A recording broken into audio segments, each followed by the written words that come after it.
Hey everybody, the next project on the 1966 Lincoln Continental Coupe is going to be rebuilding the fuel sending unit. Why are we going to rebuild the sending unit? Main reason is the newer or the aftermarket ones just do not perform as well as the original. And so the idea is twofold. One, I want to keep this car as original and as authentic as possible. So rebuilding the original sounded better to me. And then also just knowing the issues that the aftermarket ones had, I really wanted to stay with the OEM piece. And here is the original fuel sending unit, again from a 1966 Lincoln Continental.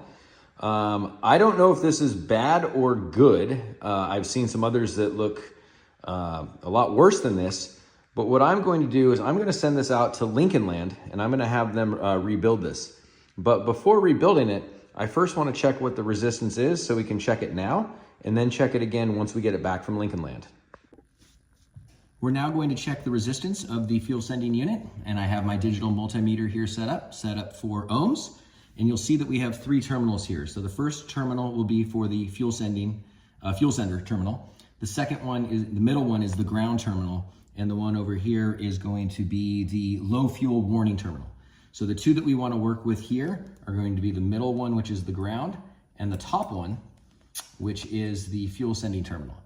And you'll notice that it will range, as I swing the arm, it'll range from 73 down to a low of, let's see where it ends up going at the extremes. So 12.9, and then as I swing it down,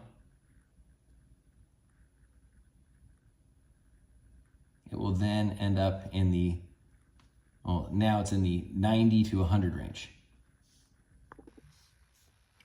All right, now that we got our first reading out of the way, let's go ahead and do another reading or two to see if we get some consistencies here.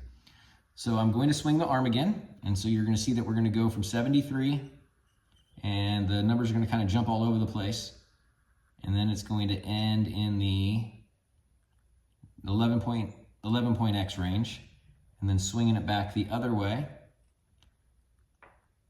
Again, the numbers jump all over the place, and then end up in the 73.x range. One more time, swinging it back, down to the 11.x, and swinging it back the other way, still sporadic as I swing it, and then in the extreme, it will end up in the 73.x range.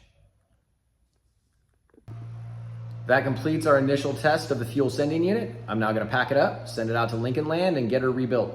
And then once I get it back from Lincoln Land, I'll be doing a follow-up video to show how clean it is once it's rebuilt, and then also do another resistance test to see what the before and after is like. So stay tuned for that follow-up video. Thanks, guys.